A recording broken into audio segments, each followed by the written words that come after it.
What did we learn about the path of Brexit from here, from his speech? I mean, there was a lot of substance actually behind it, and I think usually he hides it behind the smokes and mirrors. But a few things became clear. A, he might still be interested in the job of Prime Minister. On the transition, he says, fine, guys, everything can stay as is. He does have red lines, and he's sticking to them, you know.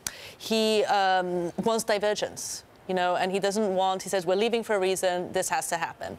And a few other things that were interesting is that he sort of chided May in a way, in an implicit way of like, we need to be cheerleaders for Brexit. And we're just not positive enough about it. So these are some of the takeaways, but it was, there was a lot to unpackage in 45 minutes of rather colourful Borisisms, if you want. Yeah, and it was sort of billed as a speech to convince Remainers. I mean, when asked about a second referendum, his response was, don't go there. Was there enough in his speech to convince Remainers?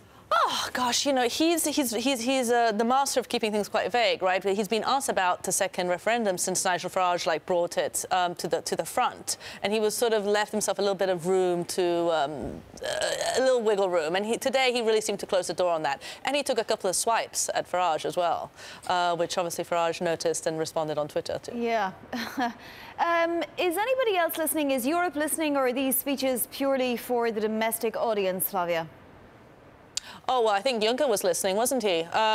He wasn't pleased at all. And, you know, there's this sort of bad blood between those two bad boys. And he was asked about what he thought about Boris's speech and said, you know, I really object to, and I'm paraphrasing him, but I object to the way he categorizes me as a sort of person behind the superstate. Right. So, I mean, you know, what we must always bear in mind is that Brussels, no matter how weak May is, would always prefer to be dealing with May rather than Johnson.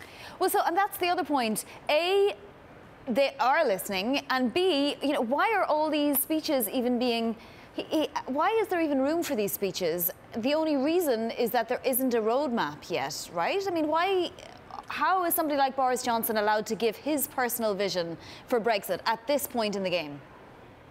Well, I mean, he's an extremely important person as part of that. Not only could we argue that Brexit is happening because, you know, he was one of the key campaigners behind it, but he is in the cabinet. I mean, there's a very firm reason why she hasn't sacked him yet. I mean, he's committed so many faux pas and so many sackable offences. He's still there because she needs him. Yeah, no, I get that, but I suppose what I'm trying to say is, why isn't there a party line yet, or why isn't there, you know, one vision?